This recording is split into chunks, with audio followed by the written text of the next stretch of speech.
Hey guys, Fancom here. Travis Johnson, Ernest Biner, and the great Chris Hovan. Some of your favorites from the Tampa Bay Buccaneers and the Cleveland Browns. What we're going to talk about, we're going to start off probably talking about the guys in this draft. Our three teams who at the same time don't have great draft picks except for the Browns, and just the question of what they're going to do with it. So guys, man, let's get started. I mean, I guess the Browns have the number one pick, so Mr. Biner, go ahead.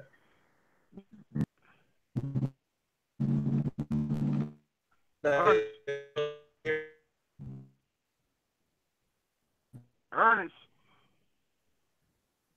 Okay, so we'll just jump to the Bucks then. I love what the Bucks did in the offseason. They traded for JPP. Obviously, there is a needed concern on elevating their pass rush, and that's what Tampa's been known for throughout all of the years, and that's the reason why I signed in 2005, because there was a guy named Rod Marinelli, and he really instituted what a pass rusher should be.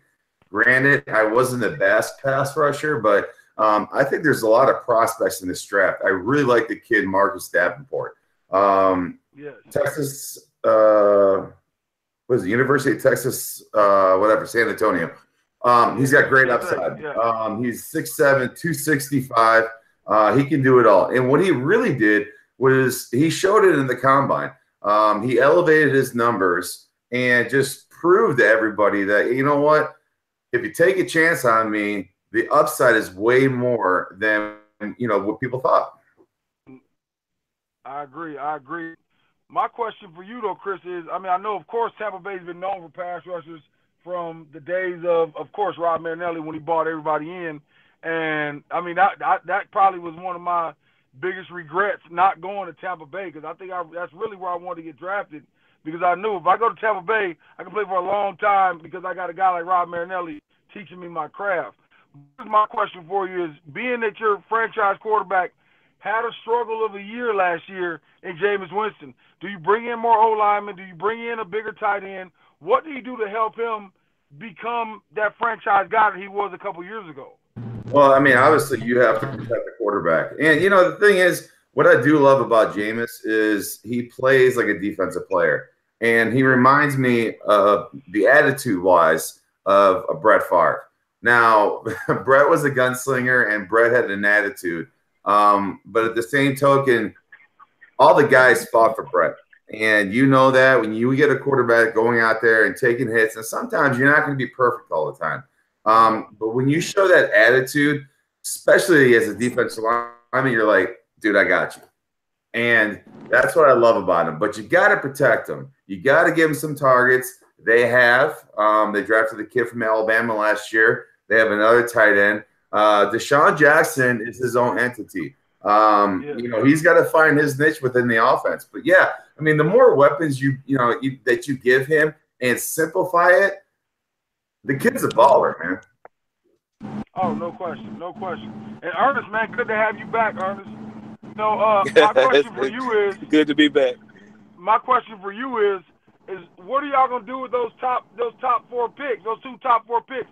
I know when a lot of the pundits say right now is that y'all gonna take two quarterbacks, which I think would be totally incorrect.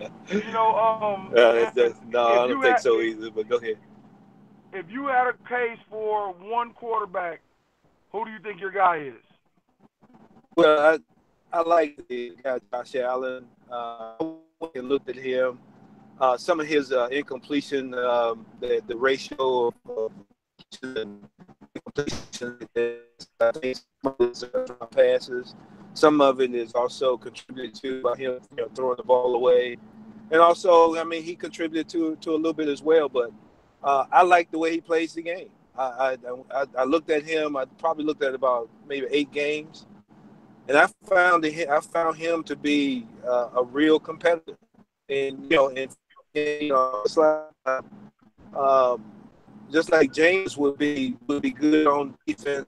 He could play a different position, and I feel like this guy, he has football player.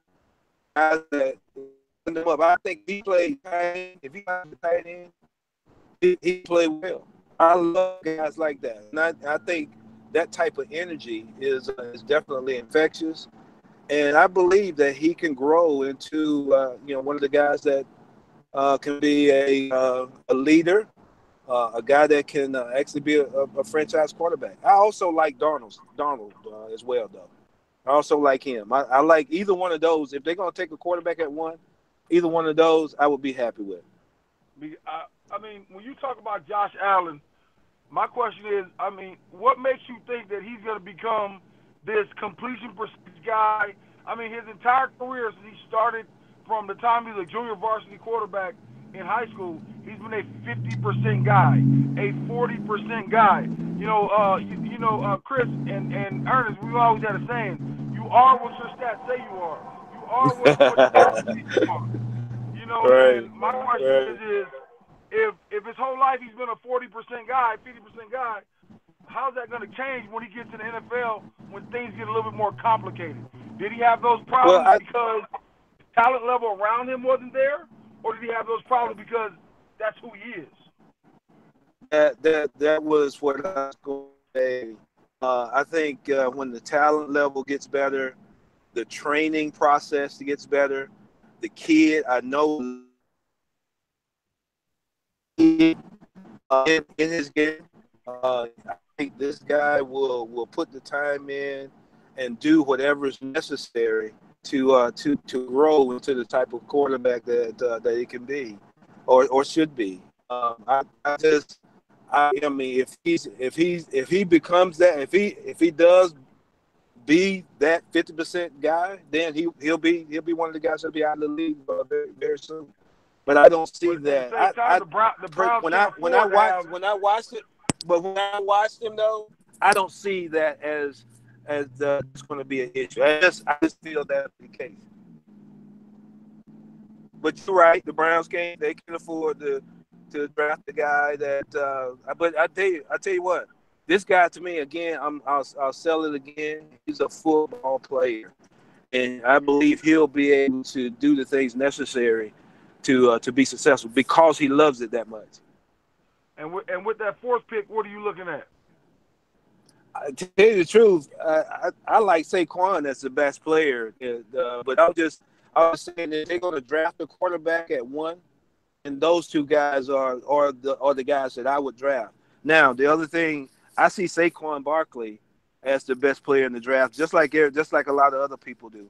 And I actually would like to see the Browns draft him at one, and then get either Darnold or Allen at four. I don't want them to miss on Saquon, because if they don't draft Saquon, the Giants are going to take him either the second pick, or the Colts will take him the third pick, because both of those need franchise running backs as well.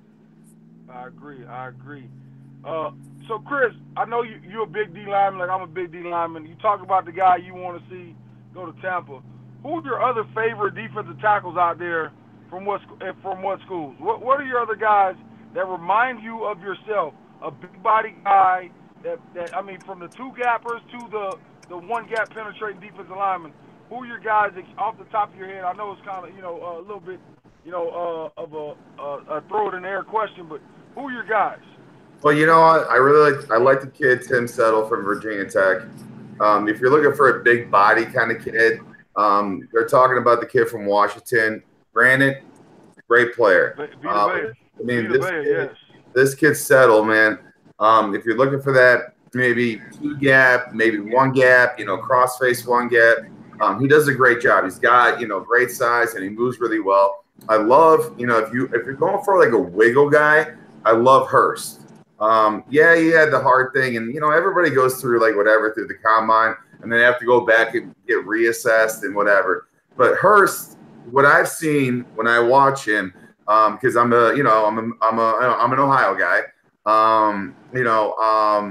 He gives great passion. He gives great effort. And they're gonna say, yeah, he's 6'1" and like whatever, but there's a lot of guys. I mean, there's a guy named Aaron Donald out in L.A. who's 6'1", who does a pretty good job. Good day.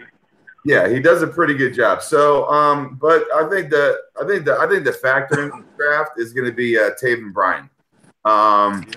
This is a kid who I watch that can play, and Travis, you know this, he can play the 6, he can play the 5, the 3, and the 1. Now, if you get a guy like that, there's a guy in Houston named J.J. Watt. All right, And he so does that now every play. you get more flexibility for your money. And as a coach, and, I only coach high school right now, but as a coach, when you get a guy like that, you create matchups. And that's all it's all about on a defensive line. Get a guy, put him on the weakest guy in the offensive lineman, and go do hell. And that's what I love about this kid from Florida. Oh, no question. I think Florida for the last few years has put out some pretty solid defensive linemen. I mean, when we talk about the Texans draft, it's not much for me to talk about. When you think about it, they don't have a pick until the 3rd round because of their trade with the Cleveland Browns for Brock Osweiler. And also when they traded up into the 1st round to get Deshaun Watson, they really messed up their first 2 rounds. So in the 3rd round, I see them going to get a tackle. And right now, I mean, it just depends on what type of draft it'll be to say what type of tackle comes out. The guy from Michigan State. Is it going to be? It's so many guys. I mean, this year is a draft that is not really, I don't think, tackle heavy. So who knows? But they got to find a guy to replace Dwayne Brown. You get rid of a guy like Dwayne Brown with no backup plan. Then you got a guy like Newton who just had to retire because he tore both his patella tendons in the same game. So right now Houston's between a rock and a hard place with his draft, with not having enough draft picks to do what they want to do. Do you trade some picks later on in the draft to move up into the 2nd round and potentially get a guy that can be a stalwart for you? But it's hard to find 10, 15-year NFL vets in the 4th, 5th, 6th round to play that left tackle position for you. I mean, just being a defensive lineman and, going against offensive linemen my whole career, it's a grind, man. And Travis, you know that, Ernest, I mean, I've watched you when I was a kid growing up in Cleveland. It's a grind playing offensive line. And especially if you're not drafted in the 1st round and, you have to do your due diligence if, you're doing a scout team and all of a sudden then you get elevated. But the reps that you have to do is far more than, the 1st team guys, especially in training camp. I mean, these guys, you might get, maybe like 20 snaps for a practice and a 2-a-day, and these other kids are trying to get evaluated. And from a scouting aspect and from a personnel aspect, you want to get these guys on the field. You want to see what they can do, where they can play, where they fit in, if they do have a niche. And they're getting 100 plays of practice.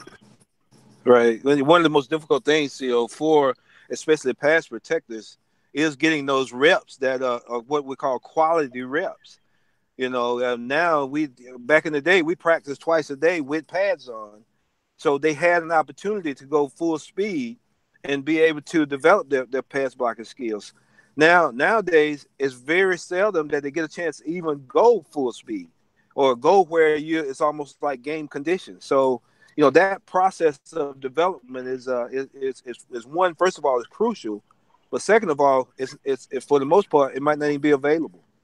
It's not available. And I'm glad you hit the nail on the head right there, Ernest, is saying because of all the new rules, you aren't getting those reps for those guys who are tweeners. Those guys are on the bubble, like we like to call them. Those guys are on the bubble roster guys that normally would have been fighting for a job. A guy who's getting 100 reps of practice, and every day the team falls more in love with him. Chris, and you know this, Chris, is we've been there where there's been a guy that wasn't drafted high or a guy that was undrafted, and every day you be like, I know you're not drafting this guy in the 2nd, 3rd round, but the real ball player is this guy over here, XYZ, who's out here mutting people, practice in and practice out, and not complaining about it. Classic examples, Michael Bennett. I mean, the guy's like the all-world defensive end in the NFL. He came in undrafted. He came in as a practice squad player. And all of a sudden, he started beating guys like during one-on-ones. Like Travis, when you bring a guy in and you're like, all right, let's see if he can pass rush. And you put him in one-on-ones. Next thing you know, he's beating a guy at tackle. He's beating a guy at guard. He's beating a guy at center. And you're like, who is this guy? And that's an attest to his career, man. the guy he's one of the best defensive linemen I've ever seen because he can go anywhere on the defensive line and beat somebody. So that's what we're talking about. I mean, giving a guy a chance. Go prove what you're worth, man.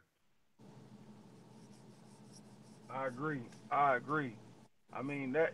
I mean, you see that. You see that year in year out in the draft, and the draft is an inexact science. I mean, like I tell people all the time, if I could go back and pick a team that would draft me in any round, the Texans probably would have been last on my list because one, I was never a two gap guy. I was always a one gap penetrator.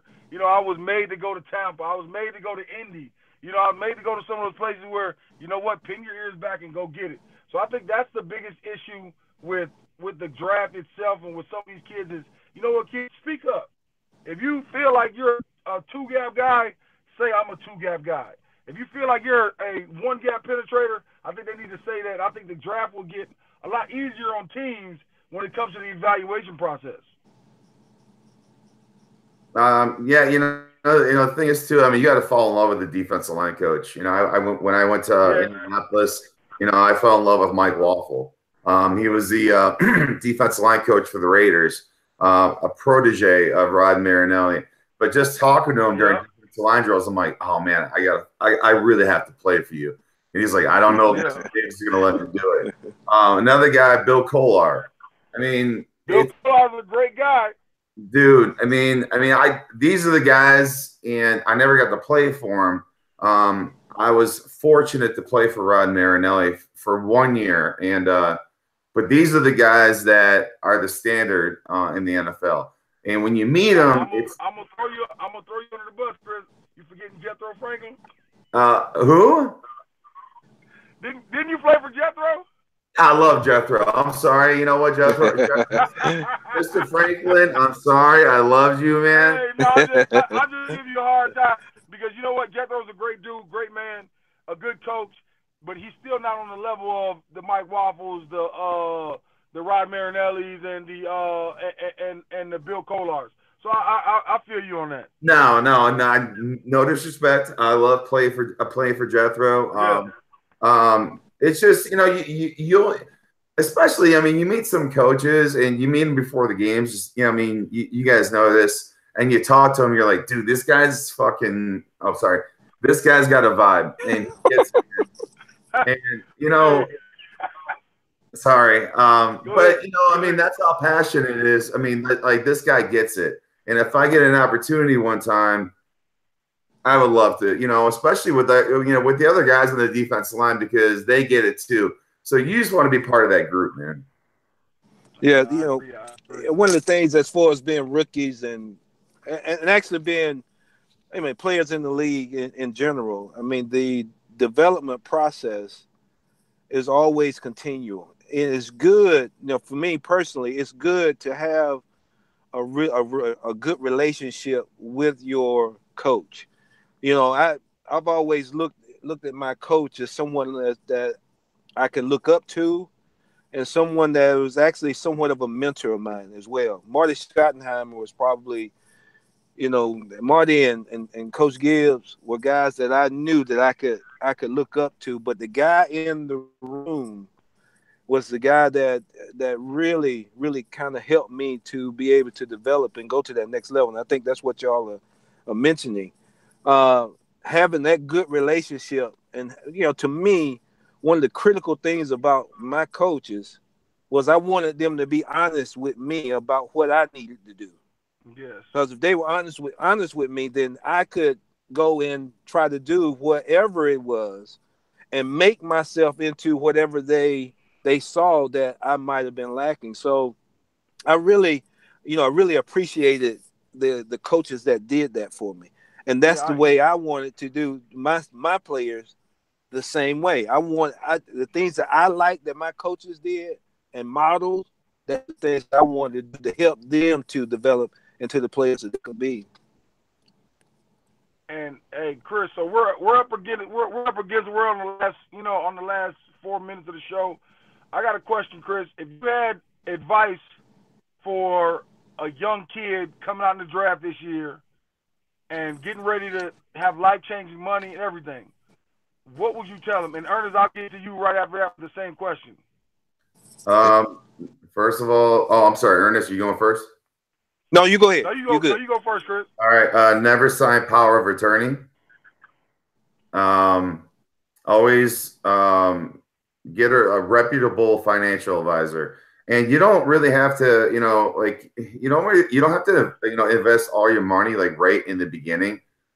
Save your money because you don't really know what's going to happen. And my advice, because I didn't get married till I was 28. I saved my money because I knew I wanted to have a family, and I just took my time. If they give you a car deal, take the car deal. Don't buy a car. Live in a condo. Eventually move into a house. Save your money. You never know what's going to happen. Save it for a rainy day. And what about you, Kurt? What about you, Ernest? Same thing. Same question. All right. One of the things that to me is critical for these players is to be open to learning.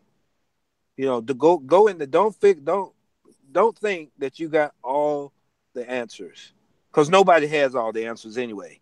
But you're going to have some people that more than likely will be able to help you to develop yourself into the man that you want to be, but also the player that you want to be. This is the other thing I would suggest too is always every day choose something that you're trying to get better at, whatever that is, whether it's emotional, whether it's physical, or whether it's spiritual. Choose something that you're trying to develop yourself in, or trying to get yourself to another level, and that will also assist in the process of development.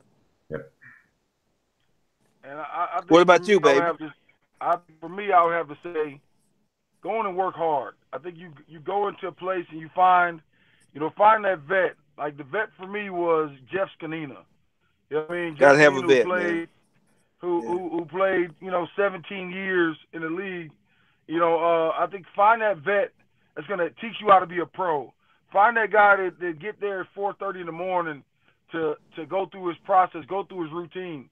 And I think that's the biggest thing is find your routine, find your process as far as get in the morning, get in the hot tub, get in the cold tub, get your breakfast in, watch your film, get your workout in. You know what I mean? Before everybody even gets in the building. And then just find that routine to be a pro. I think that's about, and watch the guys who've been doing it a long time. You look at a guy like Michael Bennett who's going in the league 10 years. You watch those double-digit guys and say, that's where I want to go. Everybody knows the goal is to get double digits. The goal is to get double digits to service. You know what I mean? Really you want to beat the odds. 3 years, 3 games of the odds. You want to get that, then you want to get the double digits. But find those guys who really are pros, and don't fall into the crowd of being cool. And then not just that, don't keep up with the Joneses. You can't be a 4th-round pick spending money with a 1st-round pick. You can't be Joe Blow buying jewelry with Randy Moss. You can't be, so like Chris said, save your money. Eventually there'll come a time. You don't have to spend it right now. It's there. You don't have. It's not going anywhere. As long as you take care of it, it's not going anywhere. So just take your time, learn from the right people to learn from, and stay away from just trying to be cool. Yeah, it's usually not popular to be cool. Exactly. So, guys, I appreciate y'all. It was a great conversation. Quick little 30 minutes. We talked about, a little bit of everything, and, tune in to FanCom where you can catch me, Chris, Ernest, you catch the whole Chamberlain, you catch the whole group at any time. We're always available. Look forward to the draft. Thanks for having us on, brother. All right. Appreciate it. Enjoyed it. Peace.